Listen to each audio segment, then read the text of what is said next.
Anong araw ngayon? Wednesday, no? Wednesday. Bukas yung harvest nito. Ayan.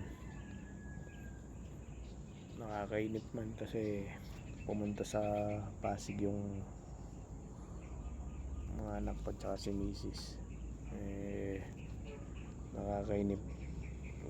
Hindi naman ako malabas pag walang harvest talaga. Ayan. Nakipagkwentuhan ako about dun sa paano ako nakapag-isip ng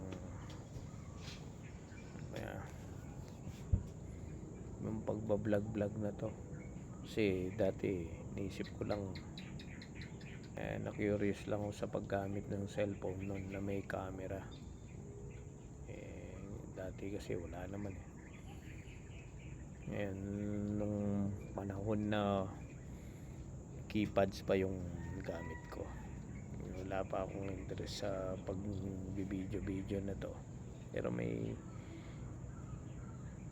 back nung nag-aaral pa ako, meron kasi akong pamphlet. Meron kaming pamphlet na tungkol dun sa mga generation ng mga inventions. Sabi nga, ang gamit kong nun, wala pa ata cellphone nun eh. Nung nag-aaral ako ng college,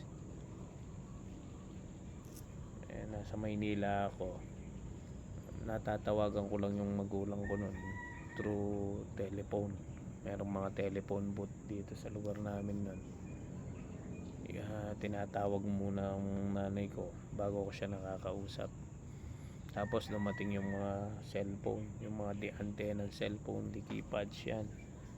Tapos nung meron kaming pamphlet, yung generation ng mga invention, sabi nga dun nakita ko yung mga generations ng mga cellphones na balang araw makikita mo yung kausap mo sa cellphone.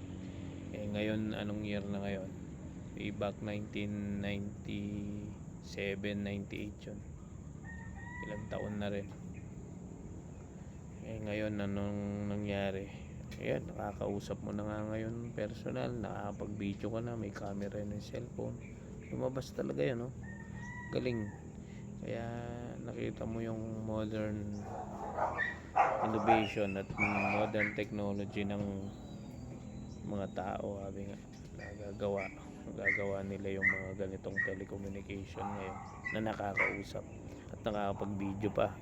At ang importante ngayon, yan, nakakapag-vlog pa ngayon, no? Galing.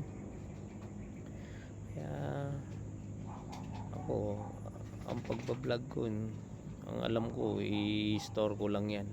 Kaya lang, minonetize tayo ni